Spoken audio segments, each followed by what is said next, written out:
حالیہ ڈیزل کی قیمت میں اضافے کے منفی اثرات۔ ڈیزل میں اضافے سے ملتان کے ٹرانسپورٹرز نے کرائے بڑھا دیے۔ کرائے بڑھنے سے مسافروں کو مشکلات کا سامنا، کہتے ہیں بڑھتی مہنگائی میں سفر کرنا بھی مشکل ہو گیا ہے۔ ڈیزل مہنگا ہوتے ہی ٹرانسپورٹرز کرائے بڑھا دیتے ہیں۔ مزید تفصیلات جانتے ہیں سلمان ضمیر سے۔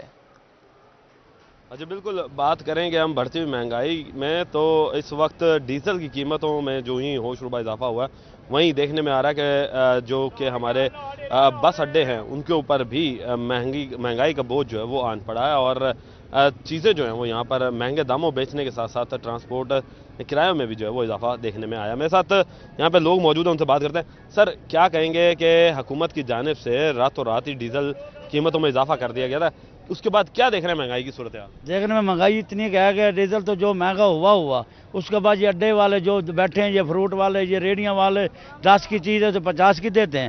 اگر 50 نہ دے تو اوپر سے مارتے بھی ساتھ ہیں، یہ بدماشی کرتے ہیں، ٹھیک ہے نا۔ ڈیزل بھی بہت مہنگا، غریب آدمی کہاں سے سفر کریں کیا نہ کریں۔ کتنی مہنگائی ہو رہی ہے، ہر چیز کی مہنگائی ہو رہی ہے، یہاں تو کر رہے ہیں یہ ہر چیز مہنگی ہو چکی ہے جی۔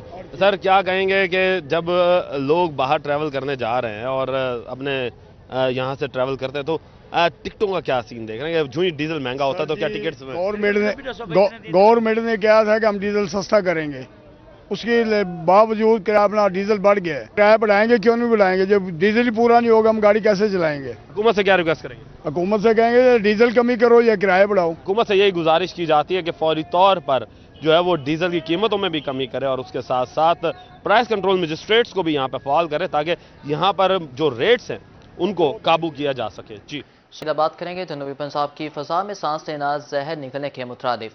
آلودہ ترین شہروں میں رحیم یار خان کا پہلا number, air quality index 388 points تک پہنچ گیا۔ ملتان آلودگی کے لحاظ سے جنوبی پنجاب کا دوسرا شہر قرار، ایئر کوالٹی انڈیکس میں 236 پوائنٹس ریکارڈ کیا گیا۔ بہاول نگر اور مظفر گڑھ 189 پوائنٹس کے ساتھ تیسرے نمبر پر رہے۔ خانیوال 182، راجمپور کے 179 پوائنٹس ریکارڈ کیے گئے۔ ڈیجی خان کے 177، سرگودا کے 174 پوائنٹس، بہاولپور 168، لیا 166، میاں والی کے 132 پوائنٹس ریکارڈ کیے گئے۔ امراض پھیلنے لگے، شہری احتیاطی تدابیر اختیار کریں، طبی ماہرین کا مشورہ۔ فضائی آلودگی کی روک تھام کے لیے پنجاب حکومت کے اقدامات جاری۔ حاصل پور میں بھٹوں کی زگ زیگ ٹیکنالوجی پر منتقلی شروع۔ مزید تفصیلات جانتے ہیں ملک عبدالرشید سے۔ کہ حاصل پور میں بھی بھٹا جات جو ہیں وہ زگ زیگ ٹیکنالوجی پر منتقل ہونا شروع ہو گئے ہیں۔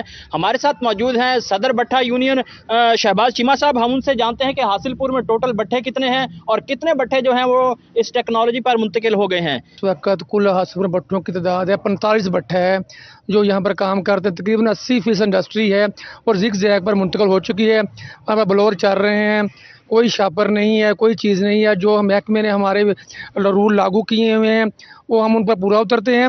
جو لاہور سے ٹیم آئی تھی انہوں نے وزٹ کیا ہے، ہمارے جو محکمے وزٹ روز ڈیلی بیسس پر کر رہے ہیں۔ آپ نے موقع پر دیکھا بھی ہے، کوئی شاپر نہیں استعمال کر رہے، بالکل یہ ہماری جو بلور مشینری بھی چل رہی ہے اور زگ زیگ برائی بھی ہو رہی ہے۔ ہمارے ساتھ موجود ہیں کاریگر جو زگ زیگ کا کام کرتے ہیں، ہم ان سے بھی جانتے ہیں کہ وہ اس والے سے کیا کہتے ہیں۔ کون سے شہر میں کام کر رہے تھے پہلے؟ چیچا وطنی میں۔ اب حاصل پور لایا گیا آپ؟ ہاں جی بھاجی، لے کے آئے ہوئے 6-7 مہینے۔ 6-7 ماہ ہو گئے ہیں۔ ہاں جی اب زگ زیگ کی بھرائی کرتے ہیں آپ؟ ہاں جی۔ جی ناظرین، جیسا کہ ہم نے زگ زیگ ٹیکنالوجی کے کاریگر کا بھی موقف جانا، ان کا یہی کہنا ہے مختلف دیگر بیماریوں سے بچانے کے لیے تمام بھٹا جات کو زگ زیگ ٹیکنالوجی اپنانی چاہیے تاکہ ماحول کو آلودہ ہونے سے بچایا جا سکے۔ بات کریں گے سوارہ میں ڈینگی کے خاتمے کے لیے انتظامیہ متحرک۔ پنجاب بھر میں ڈینگی کے بڑھتے کیسز کے پیش نظر اقدامات۔ تحصیل ہیڈ کوارٹر اسپتال میں ڈینگی وارڈ قائم۔ M S doctor Tahir Iftikhar کا کہنا ہے کہ ٹیمیں ڈینگی سے بچاؤ بارے احتیاطی تدابیر بتا رہی ہیں، لوگ اپنے گھروں میں پانی جمع نہ ہونے دیں۔ مزید بات کریں گے رشید احمد سے۔ پنجاب بھر میں ڈینگی کے بڑھتے ہوئے کیسز کے پیش نظر تحصیل ہیڈ کوارٹر اسپتال چوبارہ میں بھی احتیاطی تدابیر کے لیے جو ہے وہاں پر ایک خصوصاً کمرہ جو ہے مختص کر دیا گیا ہے، ڈینگی وارڈ جو ہے وہ بنا دیا گیا ہے۔ میرے ساتھ موجود ہیں ایم ایس تحصیل ہیڈ کوارٹر اسپتال چوبارہ ڈاکٹر طاہر افتخار چودھری صاحب، مزید ان سے بات کرتے ہیں۔ سر، کیا کہنا چاہیں گے؟ احتیاطی تدابیر یہی ہوتی ہیں کہ عوام الناس گھروں میں پانی اکٹھا نہ ہونے دیں۔ جی اور جو ہے اگر کسی کو بخار ہے تو فوراً ہمارے پاس ٹی ایچ اسپتال چوبارہ میں یا اپنے قریبی بنیادی مرکز صحت میں رجوع کریں۔ اور ہر بخار ڈینگی نہیں ہوتا، اس کا ایک ٹیسٹ ہوتے ہیں۔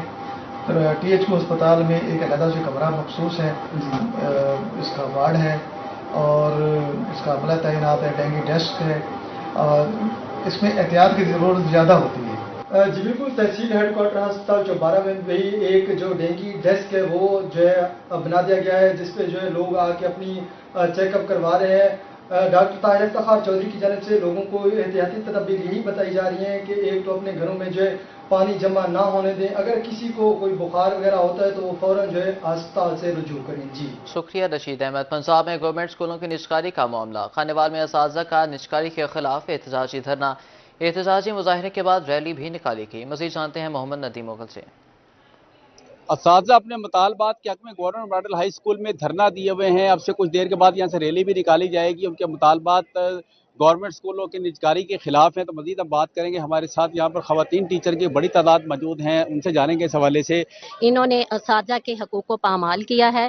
احتجاج ہمارا آئینی حق ہے اور ہم یہ آئین ضرور استعمال کریں گے۔ انہوں نے اساتذہ کا بہت بڑا نقصان کیا ہے۔ دیکھیں بڑھاپے میں ہمارے لیے کیا ہوتا ہے، ہماری پینشن ہوتی ہے، لیو ان کیشمنٹ جو تھا وہ یہ ہڑپ کر گئے ہیں۔ اس سے قبل پہلے انہوں نے ایک ڈھونگ رچاتے ہوئے ہماری انشورنس کو ہڑپ کیا، وہ کھا گئے۔ اساتذہ چپ کر کے بیٹھے رہے، خاموش رہے، کیونکہ ہم پرامن لوگ ہیں، ہم قوم کے معمار ہیں، ہم اچھی قوم بناتے ہیں، اور اس طرح سے اساتذہ کے حقوق کھا جانا کوئی اچھی بات نہیں ہے۔ لیکن حکومت تو آپ سے مذاکرات بھی نہیں کرنا چاہتی۔ ہم غریب ہیں، ہمارے بچوں کو پڑھنے دے، کیونکہ جو غریب کا بچہ ہے، ایک بندہ مزدوری کرتا ہے، وہ دن بھر میں دہاڑی کرتا ہے، کہیں وہ مکان بناتا ہے، کہیں وہ جا کے ریڑھی لگاتا ہے، دہی بلے بیچ لیتا ہے، کچھ کر لیتا ہے، وہ سارا دن وہ کیا کرتا ہے، اور اپنے بچوں کا پیٹ پالے۔ یا پھر آپ جو پرائیویٹ سکول کر رہے ہیں، ان کی تو فیسیں بھی زیادہ ہے، غریب بندہ نہیں دے سکتا۔ ہمارا مطالبہ یہ ہے کہ استاد کی عزت احترام کو بحال کیا جائے۔ آپ جب بھی آتے ہو تو استادوں کی تذلیل کرتے ہو۔ میں یہاں پر خواتین جو ہے وہ موجود ہیں اور ان کا یہ کہنا ہے کہ اب سے کچھ دیر کے بعد یہاں سے وہ ریلی کی شکل میں نکلے اور سی او آفس کا جو ہے شکریہ Nadeem Mughal. Multan regional tax office سے مبینہ طور پر 3 کروڑ روپے مالیت کی سگریٹ چوری ہونے کا معاملہ۔ ملتان ٹیکس بار ایسوسی ایشن نے چیئرمین ایف بی آر کو معاملے کی انکوائری اور ذمہ داروں کے خلاف کارروائی کے لیے خط لکھ دیا۔ اس حوالے سے جنرل سیکریٹری ٹیکس بار ملتان عمران غازی کیا کہتے ہیں، مہر عمران سے جانتے ہیں۔ جی بالکل بات کریں گے، یہ معاملہ ہے ملتان ایف بی آر سے، ان کے انٹیلیجنس گودام سے، آفیسز سے جو ایک نان کسٹم سمگلنگ والی جو سگریٹس کو پکڑا گیا تھا، بڑی بھاری مقدار میں کروڑوں روپے کی وہ سگریٹس چوری ہونے کا مبینہ طور پر معاملہ ہے، اور اس حوالے سے ملتان ٹیکس بار بھی ان ایکشن ہو گیا ہے۔